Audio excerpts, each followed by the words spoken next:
جہاں پہ ایک عورت اللہ کی عبادت کرتی تھی، کیونکہ انہوں نے پتا تھا مقبول دعا جگہ ہے۔ ہم لوگ تو بھی بن گئے زیادہ سیانے، اس وجہ سے نہ ہم لوگ رہے ادھر کے نہ ہی ادھر کے۔ بہرحال ایک اہم مسئلے کی طرف توجہ دلاؤں گی۔ آیت 3 کے اندر آتا ہے کہ فانکحوا، نکاح کرو، ما طاب لکم من النساء، یعنی جو ہے نا عورتیں دوسری عورتوں سے، جیسے پہلے تو یتیموں کا تذکرہ ہے نا، یہ پیچھے بہت لمبی بات چلی جائے گی، لیکن اصل جو بات ہے وہ میں آپ کی توجہ دلا رہی ہوں کہ شادیاں آپ کر سکتے ہو مثنا، 2 و ثلاثہ، 3 و رباع، 4 آپ شادیاں کر سکتے ہو۔ اس کی بہت ساری ریزن ہے۔ ایک تو مرد میں یہ قوت زیادہ ہوتی ہے، رغبت زیادہ ہوتی ہے، پھر مردوں کی نسبت عورتوں کی شرح پیدائش بھی بہت زیادہ ہے، اور مرد جنگوں میں ہر چیز میں آپ دیکھیں تو وہی شہید ہوتے ہیں۔ اور بھی اس کی بہت ساری وجوہات ہیں، لیکن کچھ قیود کے ساتھ اجازت ہے، 2 بھی کر سکتے ہو، 3 بھی کر سکتے ہو، 4 قیود کے ساتھ۔ زیادہ بچے بھی ہوں گے یہ بھی سارا سوچنا ہے، یہ نہ ہو کہ کل بچے لڑ رہے ہوں تو ذہن سکون چلا جائے، عورتیں قبول نہیں کریں تو پھر وہ لڑ لڑ کے مر جائیں۔ تو جن کے وسط ذہن ہیں ان کو تو کوئی ایشو نہیں ہوتا۔ یہاں پہ تو بہت ساری عورتیں ہیں جو خود بھی کروا رہی ہوتی ہیں، بہرحال اللہ پاک سمجھ بھی عطا فرمائے۔ فرمائے کہ فَإِنْ خِفْتُمْ، ہاں اگر تمہیں اندیشہ ہو، اللہ تعدلوا، اگر تم عدل نہیں کر سکتے، کیا کر فواحدہ، پر ایک ہی بہت ہے۔ ہمارے معاشرے میں کوئی بھی نہیں عدل کر سکتا، دونوں کا حق نہیں ادا کر سکتا، پھر تسی کیا کرو، ایک بہت ہے۔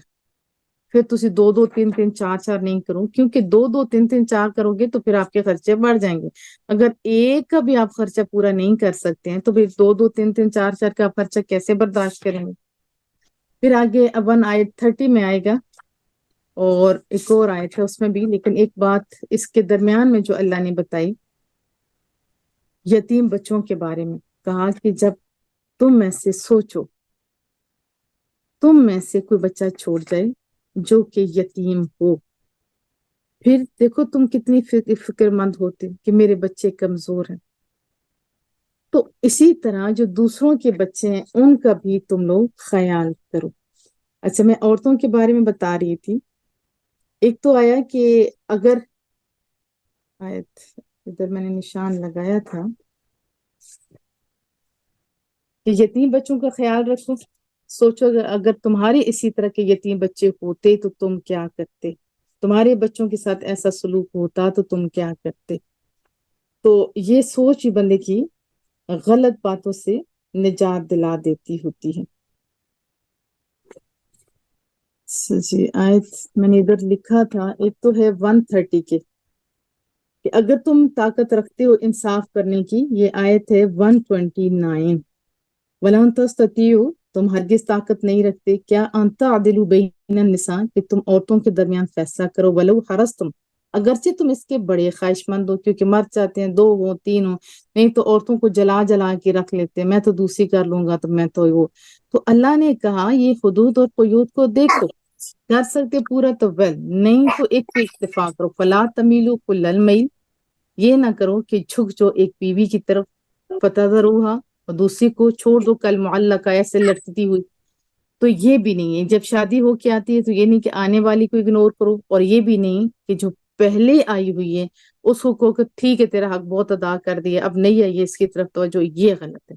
لیکن پھر آپس میں اگر نہیں بنے تو یہ بھی حکم ہے کہ تم پھر علیحدہ ہو جاؤ، علیحدہ ہو جاؤ، تو اللہ تعالیٰ وسیع بخشش والا ہے، وہ غنی کر دے گا۔ تو بات یقیناً آپ کو سمجھ آ گئی ہوگی کہ 2 4 کرنے میں حرج نہیں ہے، لیکن بچے بھی زیادہ ہوں گے، خرچے بھی زیادہ ہوں گے، یہ اگر آپ دیکھ سکتے ہو پھر انصاف کر سکتے ہو، ویل اینڈ گڈ۔ اگر نہیں تو پھر ایک پہ بہت ہے، یہ 2 4 4 کی طرف دیکھ کے آپ منہ کے اندر سے پانی نہ بہو۔ پھر حکم فانکحوہن بإذن اہلہن، جب عورتوں سے شادی کرو نا تو ان کے سرپرستوں کی اجازت سے نکاح کر لو، اجازت سے۔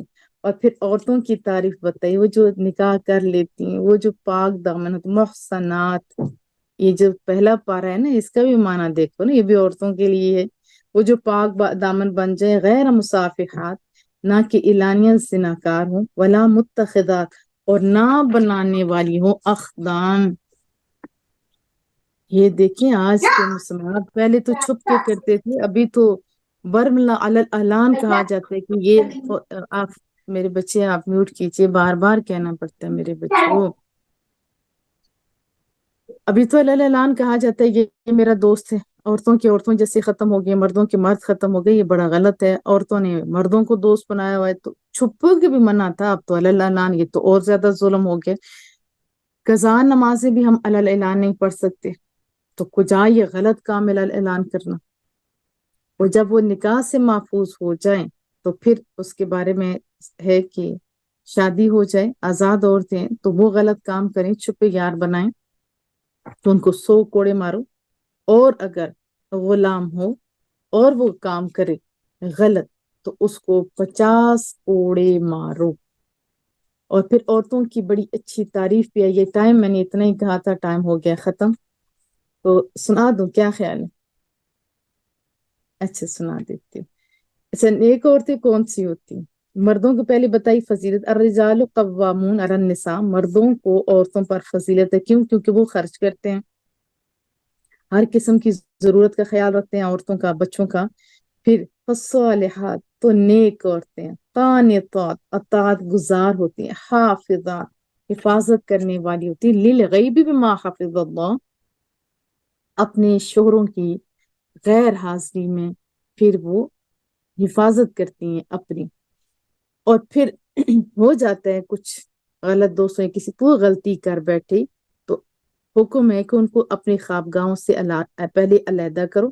پھر اگر باز نہ آئے تو پھر ان کو تھوڑا تھوڑا مارنے کا، یہ نہیں کہ جیسے بھینسوں کی طرح مارا جاتا ہے، اس طرح کی اجازت نہیں. پھر فیملیوں کو بتاؤ کہ یہ غلط کام کر رہی ہے، اور پھر یہ آپس میں صلح کرنے کی کوشش کرو. نہیں تو پھر علیحدہ ہو جاؤ. جب علیحدہ ہو جاؤ گے تو اللہ غنی کرنے پر قادر ہے. دعا مانگ لیتے ہیں.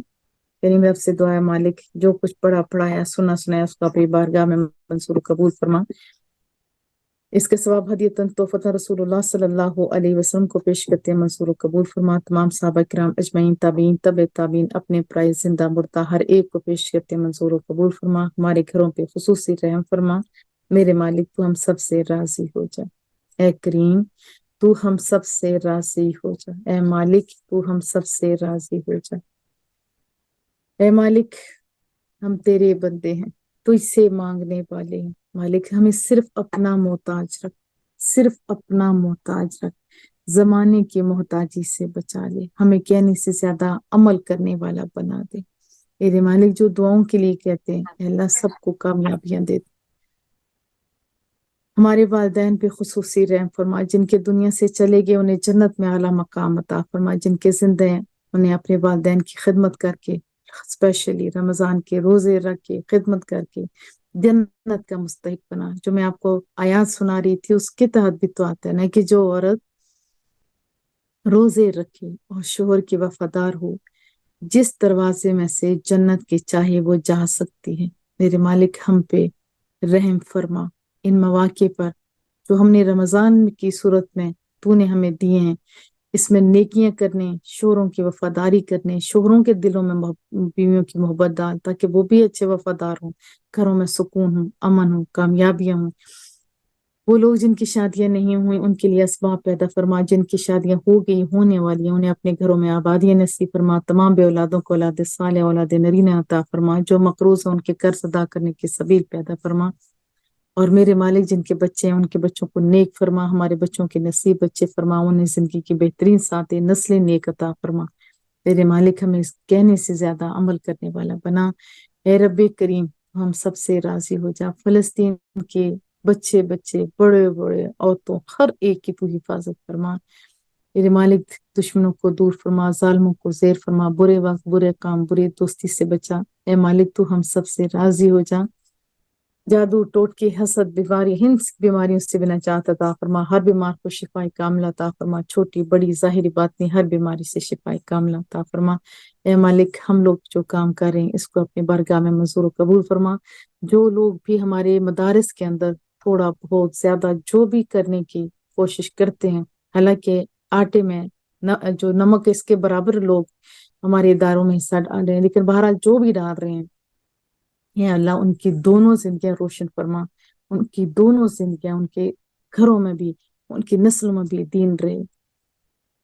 ان کو اجر عظیم عطا فرما میرے مالک، جو بھی ہمارے ساتھ معاونین ہیں جس لحاظ سے بھی، دونوں جانوں قسطیں بھی دے، کامیابیاں دے، جو لگاتار سنتے ہیں ان پہ بھی خصوصی رحم فرما۔ اے رب کریم، ہمارے کاموں میں وسعت عطا فرما، برکات عطا فرما، اچھے لوگوں کا ساتھ عطا فرما۔ ہم وہ مانگتے ہیں جو تجھ سے تیرے محبوب نے مانگا، ہر اس چیز سے پناہ مانگتے جس سے رسول اللہ صلی اللہ علیہ وسلم نے پناہ مانگی۔ ہم نے قطرہ مانگا تو دریا عطا فرما، ہم نے تھوڑا مانگا تو بے حساب عطا فرما، ہم نے اپنے طریقے سے مانگا تو اپنے شان طریقے سے عطا فرما۔ وصلی اللہ تعالی علی محمد، سبحانک اللہم و بحمدک، نشہد ان لا الہ الا انت، نستغفرک و نتوب الیک۔ السلام علیکم ورحمۃ اللہ۔ آمین یا رب العالمین۔ باجی دو قرآن ختم ہوئے ہیں۔ جو 2 قرآن کریم آپ لوگوں نے ختم کیا، اس سے پہلے میں سے میرے بچے کر دیا کرو، اس کا ثواب ہدیتاً تحفتاً ہم لوگ رسول اللہ صلی اللہ علیہ وسلم کو پیش کرتے ہیں، منظور و قبول فرما۔ صحابہ کرام اجمعین، تابعین، تبع تابعین، انبیاء کرام اور جنہوں نے پڑھے ہیں ان کو، ان کی آنے والی نسلوں کو، ان کی گئی ہوئی نسلوں کو، ساروں کو میرا مولا کریمہ جنت میں اعلیٰ مقام بھی عطا فرما، انہیں کامیابیاں بھی دیتے۔ مالک ان سب سے راضی ہو جا، ان کے دلی حاجات کو پورا فرما، ہمیں اور اچھے کام کرنے کی توفیق عطا فرما۔ میرے مالک، انہوں نے قرآن کریم عربی میں پڑھا تو ایک کے بدلے میں 30 ثواب دیتا ہے، نو ڈاؤٹ اس سے زیادہ دینے پہ بھی قادر ہے۔ میرے مالک انہیں ریوارڈ کے طور پہ انہیں ترجمے کی طرف بھی متوجہ فرما۔ میرے مالک عمل کرنے والا بنا دے، سب کی پریشانیوں کو دور فرما اور انہیں اجر عظیم عطا فرما۔ اللہ سب سے راضی ہو جائے، آپ سب کا بہت شکریہ۔ اللہ آپ سب سے راضی ہو جائے۔ دعاؤں کی درخواست ہے، جب بھی دعا مانگے تو اور قرآن کے لیے لازمی دعا مانگا کریں کہ مالک اس مہنگائی کے دور میں